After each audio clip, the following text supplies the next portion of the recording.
Hi hello friends, ಎಲ್ಲರಿಗೂ ನಮಸ್ಕಾರ. ಮೊದಲ ಸಲ ಸಕ್ಕರೆ ಪಾಕದ ರವೆ ಉಂಡೆ ಮಾಡುವವರಿಗೆ ತುಂಬಾ ಸರಳವಾದ ವಿಧಾನದಲ್ಲಿ ನಾನಿವತ್ತು ರವೆ ಉಂಡೆ ರೆಸಿಪಿನ ಶೇರ್ ಮಾಡ್ತಾ ಇದ್ದೀನಿ.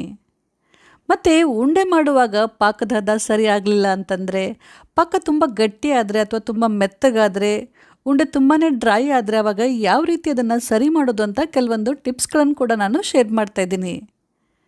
ಒಂದೆಳೆ ಪಾಕ ಅಥವಾ ಎರಡೆಳೆ ಪಾಕ ಮಾಡೋಕ್ಕೆ ಬರಲ್ಲ ಅನ್ನೋರಿಗೆ ಈ ವಿಡಿಯೋ ಗ್ಯಾರಂಟಿ ಹೆಲ್ಪ್ ಆಗುತ್ತೆ. ವಿಡಿಯೋನ ಸ್ವಲ್ಪ ಕೂಡ ಸ್ಕಿಪ್ ಮಾಡದೆ ಪೂರ್ತಿ ನೋಡ್ರಿ. ಮತ್ತು ಇಲ್ಲಿವರೆಗೂ ನೀವೇನಾದರೂ ನಮ್ಮ ಚಾನಲ್ನ ಸಬ್ಸ್ಕ್ರೈಬ್ ಮಾಡಿಲ್ಲ ಅಂತಂದರೆ ಪ್ಲೀಸ್ ಸಬ್ಸ್ಕ್ರೈಬ್ ಮಾಡಿಬಿಟ್ಟು ಪಕ್ಕದಲ್ಲಿರುವಂಥ ಬೆಲ್ಲನ್ನು ಮರೀದೆ ಕ್ಲಿಕ್ ಮಾಡಿ.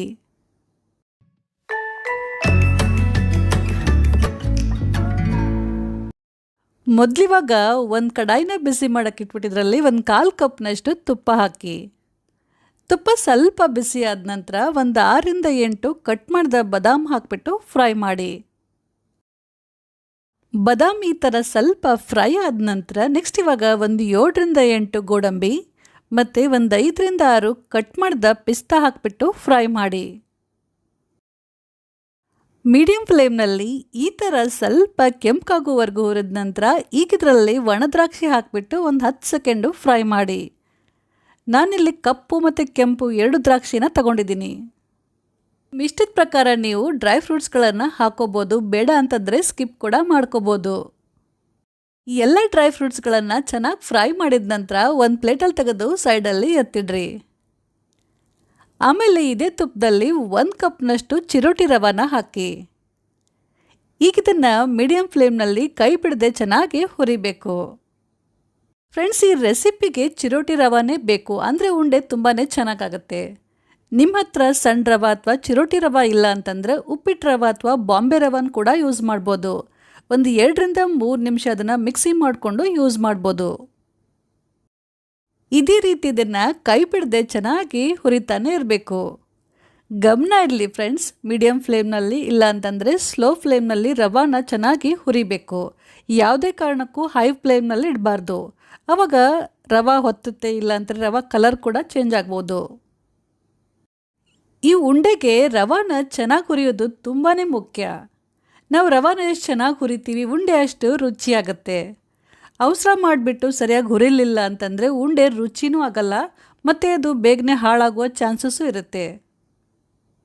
ಸಣ್ಣ ಉರಿಯಲ್ಲಿ ನಾನು ರವಾನ ಹುರಿತಾ ಇದ್ದು 6 ನಿಮಿಷ ಆಗ್ತಾ ಬಂತು.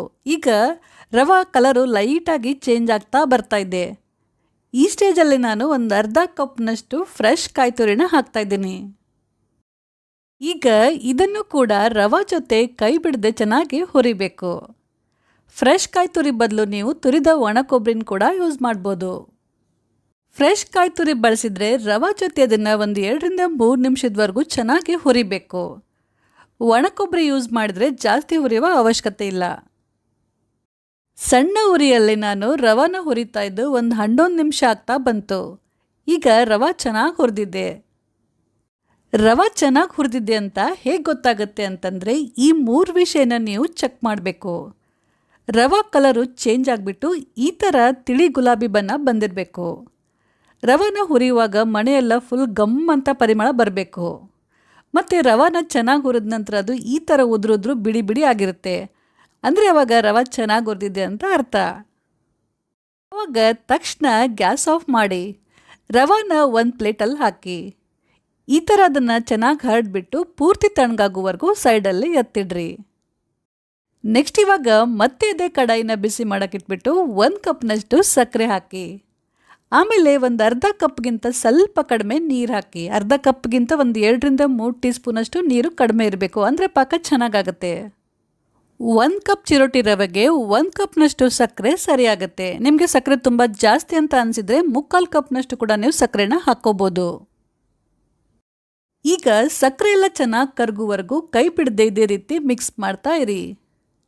ಫ್ರೆಂಡ್ಸ್, ನಿಮ್ಮ ಹತ್ರ ಈ ಥರ ಮೆಜರ್ಮೆಂಟ್ ಕಪ್ ಇರಲಿಲ್ಲ ಅಂತಂದರೆ ಯಾವುದಾದ್ರೂ ಒಂದು ಬಟ್ಲು ಅಥವಾ ಕಪ್ಪನ್ನು ಅಳತೆಗಂತ ಸೆಟ್ ಮಾಡಿಟ್ಕೊಂಡು ಅದೇ ಸೇಮ್ ಬಟ್ಲಿನಲ್ಲಿ ಎಲ್ಲ ಸಾಮಗ್ರಿಗಳನ್ನು ಅಳತೆ ಮಾಡಿ ತಗೊಳ್ಳಿ.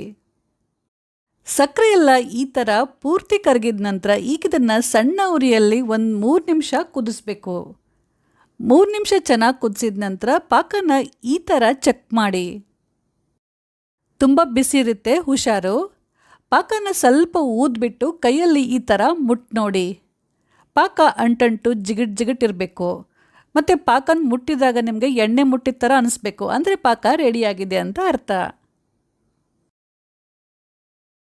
ಈಗಿದ್ರಲ್ಲಿ ಹುರಿದ ರವೆ, 1 ಟೀ ಸ್ಪೂನಷ್ಟು ಏಲಕ್ಕಿ ಪುಡಿ ಮತ್ತು ಫ್ರೈ ಮಾಡಿದಂಥ ಡ್ರೈ ಫ್ರೂಟ್ಸ್ಗಳನ್ನು ಹಾಕಿಬಿಟ್ಟು ಮಿಕ್ಸ್ ಮಾಡಿ. ರವಾನ ಚೆನ್ನಾಗಿ ಹುರಿದಿರೋದ್ರಿಂದ ಗಂಟಾಗಲ್ಲ, ಹಾಗಾಗಿ ಹೆದರುವ ಅವಶ್ಯಕತೆ ಇಲ್ಲ, ಆರಾಮಾಗಿ ಮಿಕ್ಸ್ ಮಾಡ್ಬೋದು. ಈಗಿದನ್ನು ಸಣ್ಣ ಉರಿಯಲ್ಲಿ 2 ರಿಂದ 3 ನಿಮಿಷದವರೆಗೂ ಇದೇ ರೀತಿ ಮಿಕ್ಸ್ ಮಾಡ್ತಾ ಬೇಯಿಸಬೇಕು. 3 ನಿಮಿಷದ ನಂತರ ಈ ಉಂಡೆ ಮಿಶ್ರಣ ಸ್ವಲ್ಪ ಗಟ್ಟಿಯಾಗುತ್ತೆ. ಆವಾಗ ತಕ್ಷಣ ಗ್ಯಾಸ್ ಆಫ್ ಮಾಡಿ. ಈಗಿದ್ರ ಮೇಲೆ ಒಂದು ಪ್ಲೇಟ್ ಮುಚ್ಚಿಬಿಟ್ಟು ಅರ್ಧ ಗಂಟೆವರೆಗೂ ಇದನ್ನು ಇದೇ ರೀತಿ ಬಿಡಬೇಕು. ಇದು ನಿಧಾನ ಸೆಟ್ ಆಗ್ತಾ ಬರುತ್ತೆ. ಅವಾಗವಾಗ ಮಧ್ಯೆ ಮುಚ್ಚಳ ತೆಗೆದ್ಬಿಟ್ಟು ಮೇಲೆ ಕೆಳಗೆ ಇದನ್ನು ಚೆನ್ನಾಗಿ ಮಿಕ್ಸ್ ಮಾಡಿಬಿಟ್ಟು ಮತ್ತೆ ಇದನ್ನು ಮುಚ್ಚಿಡಿ. ಉಂಡೆ ಕಟ್ಟೋ ಹದ ಬರುವವರೆಗೂ ಇದೇ ರೀತಿ ಇದನ್ನು ಪದೇ ತೆಗೆದು ಮಿಕ್ಸ್ ಮಾಡ್ತಾನೆ ಇರಬೇಕು. ಈ ರೆಸಿಪಿಯಲ್ಲಿ ಉಂಡೆಗೆ ನಾವು 1 ಎಳೆ ಅಥವಾ 2 ಎಳೆ ಪಾಕ ಮಾಡ್ತಾ ಇಲ್ಲ, ಹಾಗಾಗಿ ಇದು ಸೆಟ್ ಆಗೋಕ್ಕೆ ಸ್ವಲ್ಪ ಜಾಸ್ತಿನೇ ಟೈಮ್ ತಗೊಳುತ್ತೆ. ಅರ್ಧ ಗಂಟೆ ಇಲ್ಲಾಂದರೆ 3/4 ಗಂಟೆನಾದರೂ ಬೇಕಾಗುತ್ತೆ.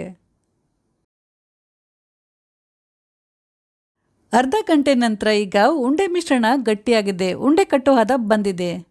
ಈಗ ಕಡಾಯಿನ ಕೆಳಗಡೆ ತೊಗೊಂಡ್ಬಿಟ್ಟು ಈ ಥರ ಚೆನ್ನಾಗಿ ಮಿಕ್ಸ್ ಮಾಡಿಬಿಟ್ಟು ಒತ್ತಿ ನಿಮ್ಗೆ ಯಾವ ಸೈಜಿನ ಉಂಡೆ ಬೇಕು ಆ ಸೈಜಿನ ಉಂಡೆನ ಕಟ್ಟಿ. ಸಕ್ಕರೆ ಪಾಕದಲ್ಲಿ ರವಾನ ಕುದಿಸುವಾಗ ಸ್ವಲ್ಪ ಹೆಚ್ಚು ಕಡಿಮೆ ಆಗಿಬಿಟ್ಟು ತುಂಬ ಹೊತ್ತಾದರೂ ಕೂಡ ಪಾಕ ಗಟ್ಟಿ ಆಗಲಿಲ್ಲ, ಉಂಡೆ ಕಟ್ಟೋ ಹದ ಬರಲಿಲ್ಲ ಅಂತಂದರೆ ಆವಾಗ ಮತ್ತೆ ಗ್ಯಾಸ್ ಆನ್ ಮಾಡಿ.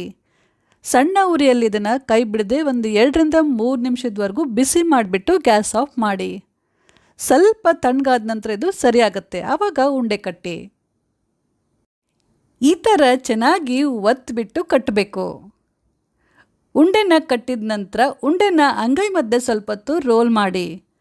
ಆವಾಗ ಉಂಡೆ ಚೆನ್ನಾಗಿ ರೌಂಡ್ ಆಗುತ್ತೆ ಮತ್ತು ಉಂಡೆಗೊಂದು ಶೈನಿಂಗ್ ಲುಕ್ ಕೂಡ ಬರುತ್ತೆ. ಉಂಡೆ ನೋಡೋಕ್ಕೆ ತುಂಬಾ ಚೆನ್ನಾಗಿ ಕಾಣಿಸುತ್ತೆ. ಉಂಡೆ ಮಿಶ್ರಣ ಅಥವಾ ಪಾಕ ತುಂಬಾ ಡ್ರೈ ಆಗಿಬಿಟ್ಟು ಉಂಡೆ ತುಂಬಾ ಉದುರುದ್ರಾದರೆ ಒಡಿತಾ ಇದ್ದರೆ ಡ್ರೈ ಅಂತ ಅನಿಸ್ತಾ ಇದ್ದರೆ ಅದರಲ್ಲಿ ಸ್ವಲ್ಪ ಕಾಯಿ ಸಾರಿಸಿದ ಸ್ವಲ್ಪ ಹಾಲನ್ನು ಚಿಮ್ಕಿಸ್ಬಿಟ್ಟು ಚೆನ್ನಾಗಿ ಒತ್ತಿಬಿಟ್ಟು ಮಿಕ್ಸ್ ಮಾಡಿ ಆಮೇಲೆ ಉಂಡೆ ಕಟ್ಟಿ, ಅವಾಗ ಉಂಡೆ ಸಾಫ್ಟ್ ಆಗುತ್ತೆ. ಇದೇ ರೀತಿ ಎಲ್ಲ ಉಂಡೆಗಳನ್ನು ಕಟ್ಟಿ. ಈ ರವಾ ಉಂಡೆನ 1 ವಾರದವರೆಗೂ ನೀವು ಏರ್ಟೈಟ್ ಬಾಕ್ಸಲ್ಲಿ ಸ್ಟೋರ್ ಮಾಡಿಟ್ಕೊಂಡು ತಿನ್ಬೋದು. ಸೊ ಫ್ರೆಂಡ್ಸ್, ಇವತ್ತಿನ ವಿಡಿಯೋ ನಿಮಗೆ ಹೆಲ್ಪ್ ಆಗಿದೆ ಅಂತ ಅನಿಸಿದರೆ ಖಂಡಿತ ಒಂದು ಲೈಕ್ ಮತ್ತು ಕಮೆಂಟ್ ಮಾಡೋದನ್ನು ಮಾತ್ರ ಮರಿಬೇಡಿ. ಹಾಗೆ ನಮ್ಮ ವಿಡಿಯೋನ ನಿಮ್ಮ ಫ್ರೆಂಡ್ಸ್ ಮತ್ತು ಫ್ಯಾಮಿಲಿ ಜೊತೆ ಶೇರ್ ಮಾಡಿ. Thank you.